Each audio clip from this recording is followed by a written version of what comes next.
Welcome back to Seabee Land. Here at Seabee Land, we have chickens now. There are 11 of them, and it's starting to rain. But there are 11 of them. They all look pretty good. There's 2 roosters. Big boy right here. I ain't got no name for him. I don't know what I'm going to name him. And then there's this small one right here.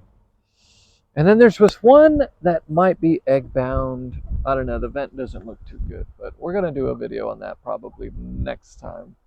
Right now I got to shift gears and figure out what we're going to do because it started raining.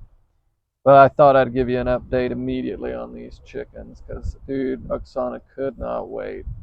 It was like, she whipped the shit out of me and got me to build it, and it was 30 minutes after I built it. She was already, can I go get some? I already talked to the man. He's selling them for such a good deal, this, that. And I was like, all right, man, whatever. But they behave pretty well. The rooster's pretty friendly, to me at least. He got aggressive once, and I let that boy know. Straight Destiny, the Cuck, the super Cuck, who's a piece of shit and just a terrible person. I don't know why people watch him. I just saw him on the news. I think that's what I'm going to name him, is Destiny, because he's a Cuck. And he's a punk-ass Cuck. So yeah, so everybody meet Destiny the Cuck. That's what we're naming our rooster. I'll have to explain it to Oksana. I don't think so. Well, I think she knows about it. But anyway. All right, well, let's get on with the video, man. Just wanted to start out with a little bit of good news. It's a pretty rough day. Woke up in terrible pain. But let's see what we can get into. Well, I was planning on doing some work, but pretty rough day. Which is cool, and I'm sorry for saying that all the time. I try to just push through it, and it just audibly comes out. But yeah, I figured I would sit down and we'll talk a little bit more about Seabee, man. Bonus Seabee stuff. Excuse my language, boys. So, the last video we did a coop, chicken coop. You just saw the chickens. It's pretty cute and pretty awesome. So, I'm going to switch gears over here and go back to the Seabees. I've had quite a great response from Seabees, reaching out, both active duty, both future, Seabees that are either striking for a rate at MEPS or they're about to head their way. But I had a couple guys, one comment mentioned to me, man, he was talking about CLS, which is Combat Lifesaver. I don't know if he talked about ECS, which is Expeditionary Combat Skills, and a couple other things about Seabees and schools that you can go through. And so what I'll do is I'll talk about ECS right now, and give you a little brief overview. So when you're a Seabee, right, say you got your rate, you're about to head to boot camp, cool, all right. The fleeters really don't give a and at boot camp they don't give a There's no point in mentioning anything about being a Seabee. Other than that, you'll probably get told by an RDC like, oh yeah, you're not even going to a boat, you're like a whole nother thing. Which, let me insert real quick right here. There was rumors a couple years ago while I was still in that at basic training they were considering switching it up a little bit for Seabees because it's almost not applicable to us at all. I mean, it's not applicable, the boat shit. But supposedly, they were gonna make one ship a Seabee ship, which ship is a building over there at boot camp. Maybe that's not correct information, but any recruiters out there watching, or RDCs, or CBs up high, let us know what's up with that. But anyway, going back to that, so at boot camp you're the same piece of shit as everybody else, other than the 800 and I think 900 division. So the 800s classes, those are like the SWIC, Navy divers, Navy SEAL, all those applicants. They've still got to go to the respective schools, but it's a more intense boot camp for them. And then I think the 900 division is like musicians. And I don't know, they're interesting. I don't know nothing about them. I've never even met one. I don't even remember the rate, what it's called, but yeah, as a Seabee, you're going to be in any normal division, and you're going to be, same old. Everybody's just a on rate. Everybody's a recruit. Now, things change when, of course, you get your orders. You're going to head all over the states, depending on what Seabee you are, but in the end, as a Seabee, you're going to end up at one of 2 locations, more than likely, if you're going to go to battalion. The big locations for Seabees is Gulfport, Mississippi, and Port Hueneme, California. And then there's some other like public works billets, you know, because usually you go to an active duty or a deployable sea duty, which we call, it's not really sea duty, right? Because we're not on the sea, but it's our deployment. You know, you're on sea duty, you're deployable, and then you've got your shore duty, which is you know, other commands. And public works is like a shore duty. You're not going to deploy. You'll be at that location for like 3 years. But if you're going to be in battalion or a deployable status, you're going to go to a battalion. You're going to go to, you know, I think it's a CBMU. These different types of deployable, you know, amphibious units. And guys, in the comments, you know, you guys can look this up immediately, or you can help me out here, but that's what you're going to go. So, but we're going to assume you're going the main route of every normal Seabee, typical Seabee. You're going to go to your A school, which for sure BU, SW, you're going to Gulfport for A school. I had one guy tell me recently, I think EOs, I don't know about CMs, but EOs go to Fort Leonard Wood, Missouri, if that's correct. But you can look in the comments. He helped me out there. And then UTs and all you guys, other shit, like some of you guys go to Air Force bases. I think the CEs go to like an Air Force base to learn. But I might be wrong there. But anyway, you all end up at Port Hueneme or Gulfport. Once you're there, though, you do your A school. After A school, no, typically, I've seen them go straight to battalion, some kids. But typically, you're going to go to another command. What is it? Center for Security Forces. I don't know. It's a small command in Gulfport, Mississippi, and it's ECS. I don't know if you West Bees have it. I'm an East Coast bee. West Coast, I don't know if they have their own ECS location. I don't think so. But ECS, Expeditionary Combat Skills.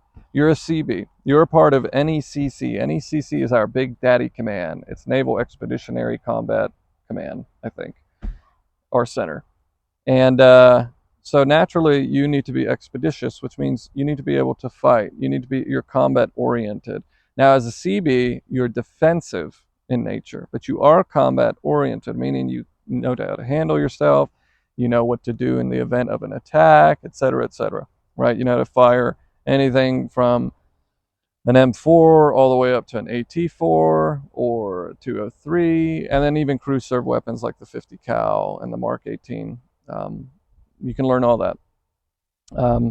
So you go to ECS. ECS is 4 weeks long. It might have been 3, but it's 4 weeks long. The first week, if I remember correctly, you're doing medical. The second week, you're doing M9. The third week, you're doing M4. And then the fourth week, you're doing simulations. So, and you learn the threat triangle there. So your first week, you're going to be putting in the nose tube. I can't remember what they call it, dude, but you and a partner are going to sit there and practice medical stuff. You're going to get your leg tourniqueted. It's the worst pain in the world. You're going to have nose hose. You're going to get the nose hose where you and your buddy are going to be right next to each other, and you're going to shove a hose down his nose. Burns like hell. Be quick about it. The longer you take, the worse it is when you do end up doing it. And all sorts of kind of combat lifesaver situations. Now, that's not ECS. You don't go through combat lifesaver, I don't think. I think it's a separate course, and it was not being offered while I was in ECS. I mean, that was sufficient, supposedly, that first week. That's when you learned March, you know, your massive bleeding, arterial bleeding, your respiration, your circulation, and your head-to-toe checks. It's like March is the acronym, and you'll learn that in ECS. Kind of what to check for during the casualties, or mass cas, rather. Second week, you go through M9, which this is not an M9, but you know, you carry an M9 on your leg, and you learn everything about it. I know in boot camp, I don't know, maybe they're not doing it anymore, but in boot camp, you would go through the M9, you know, and fire the M9 at Navy boot camp. And I don't know where they're at now, but obviously sailors don't fucking carry M9s on them, you know, and typically on the boat or in ships, I guess. Maybe they do. I know the VBS exists, but anyway, so you do that M9, you do, you know, you do BZ, well, you don't BZO the M9, but you shoot at night, you shoot during the day. There are some scenarios you're put through, but not all of them. We'll get into that. You got category 1, category 2, category 3, cat 1, 2, and 3, respectively. that you can go through in the Seabees. I've been through both of them, and they're super awesome. Cat 3, that's like combat shooting level, the third level. So you're going to go through Cat 1 and Cat 2 on both M9 and M4 during your second week in ECS, which Cat 1 is just simply learning how to pull your gun out, load it, rack it, deal with misfires, deal with jams, and shoot and score pretty much. See if you're an expert, see if you're a marksman, see if you're a sharpshooter. The levels go marksman, sharpshooter, expert. Expert's the top. A lot of people like to think sharpshooter is like the top because it just sounds cool. It's not. I'm an expert in the pistol, but I'm only a sharpshooter in the M4. Not by far. I was almost there, but so for those 2 weeks, you're gonna just straight go through that. You're gonna learn your weapon. You're gonna learn all that. If I remember correctly, guys. Again, I'm going off memory. So Seabees, if you guys just went through, or if I'm having a PTSD stroke moment, pain day, that I'm not getting it correctly in my head, or I'm mixing, let me know and correct me, please. Genuinely, let's help Seabees out, help each other out, help these that are coming in, and help your vets like me that are slowly going senile. So but the last week is going to be your best week in ECS. You are going to have a blast in ECS your last week because one, you learn the threat triangle, right? What dictates lethal force? What allows you to use lethal force? And it's what's called the threat triangle, and that means you need to have reasonable opportunity, reasonable capability, and then reasonable intent. And capability and opportunity are always the easiest. If there's a the gun over there pointed it at me or next to me or over there and looking at me, let's say, right? He's got the capability. He has the gun. He has the opportunity. He's like 20 yards away from me. The hardest thing, and they'll tell you this in class, the hardest thing to prove is intent. What was his intent? Was he trying to shoot you or not? And that's the difficult part. You'll have to make that distinguishment.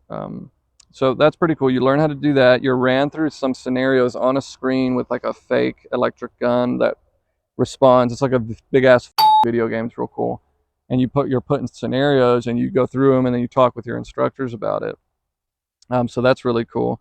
You also start to play with sim rounds towards the end, which is literally, I think, guys, correct me if I'm wrong. Again, it's a real gun, and it's got a mag, but instead of real rounds, it's these paint rounds. They're not paintballs. They're like real rounds, and they just got plastic and paint in them.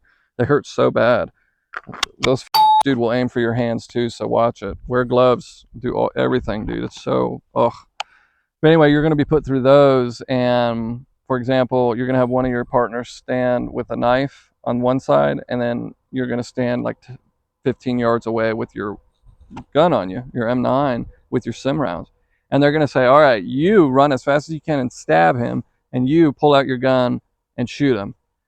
Like 9 times out of 10, and you'll see this in class, it's crazy. That person will be at you already having a knife in you before your gun is pointed up and you shot around. You'll probably get a shot off right when he's at your belly, but he got you. Like, and that whole point of that exercise was to show you how dangerous knives are, and that it isn't a joke. That is an absolute reasonable intent if he starts running after you. And that was a big issue in Afghanistan and Iraq, supposedly, was these with knives running at Marines and Seabees and anybody on the site. And those guys just didn't realize how quick they could get to you. So you'll be doing that. And then lastly, like I said, you'd be going through those like video game, like screen, shooting type sim. You go through real simulations with your all your gear on, with your guns. You got your M4 and your pistol, and they have this whole area set up in Gulfport for ECS where it's like a range pretty much, but and they've got ECPs, entry control points.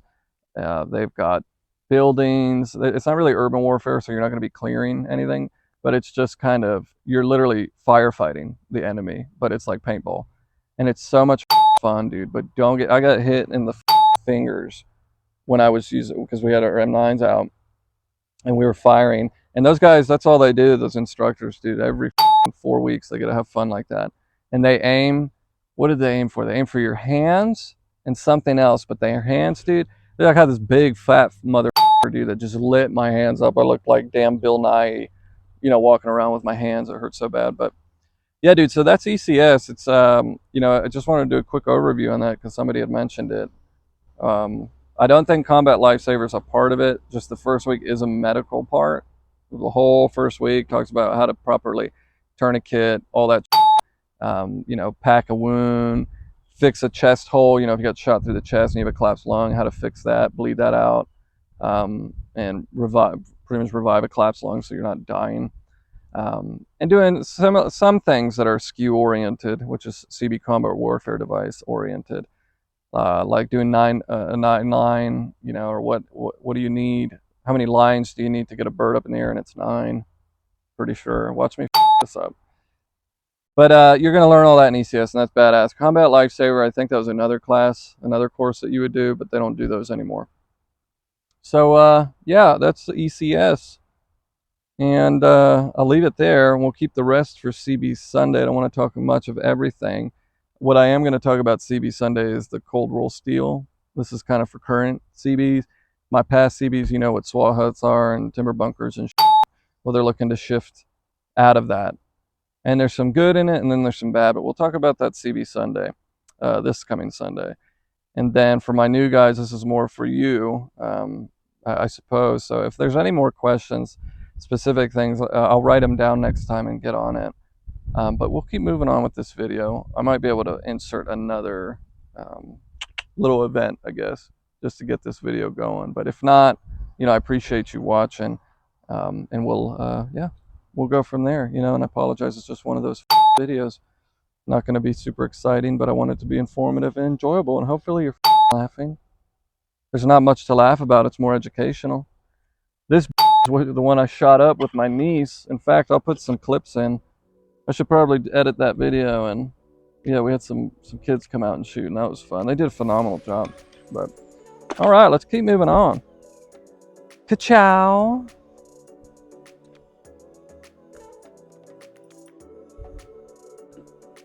Well, I think we'll stop there for now. You know, again, guys, I apologize for Friday's video being lame. I'll see if I can get a bonus video out because this one sucked so bad. I think the only thing to pull out of this video, frankly, is the Seabees. Guys, you know, we talked about ECS very briefly, but, you know, look that up. And if you have any specific questions, that's really where it's going to help me out to talk about, because I can answer them.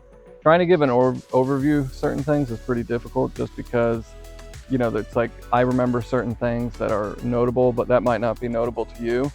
Other guys in the comments are probably going to mention ECS, and I hope you do, and kind of correct me in certain things, of course, in everything that needs correcting, but also add to it, you know, for some of these guys that are looking for information.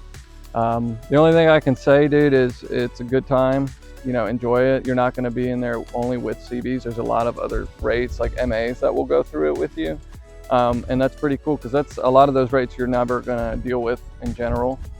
You'll deal with LSs and, you know, CSs pretty much, but MAs and MAs on base. But, you know, MAs, we had one ET come out there, and it was like, oh, dude, that's the only ET I ever met, really, that I worked with for a minute. But yeah, so anyway, I appreciate you joining me on this video. Let's see about getting some bonus videos out there for you guys. You know, I think that would be a good idea, seeing as how it's not the best of days. But you saw those badass chickens. I'm gonna have to probably do a video on one of them. One of them's got their vent having an issue with it, so we'll make sure that that's uploaded. But yeah, man, guys, have a good Friday, you know, and stay tuned, Seabees, for CB Sunday. Like I said, there's going to be more designated to it. Today was a lot more applicable to you guys. There's just not a lot that I can do during these specific days. Oh, and also I got another video that I'm going to have to do. The tie rods on the Suburban. That's what the guy told me. The inspector told me, you need to get the tie rods done, and then there's a bulb in the back. The circuit board needs replacing. It's not working. Yeah, do that, and we'll pass inspection. Dead ass, dude. I'm almost sure if I pay him $100 or $50, however much, he'll just let me slide. Because I don't know how all these West Virginian cars, half of them are on the road. When mine, you see my Suburban, it's not terrible shape. It really isn't. But well, all right, guys. God bless you, man. Thanks for watching CB Land. stay in touch and stay tuned because we got some videos coming out. And I got new mics coming, so I'm excited to get rid of this bullshit. That should be coming tomorrow. So again, like I said, God bless you, man. Let's have some fun. Help me make this better for you.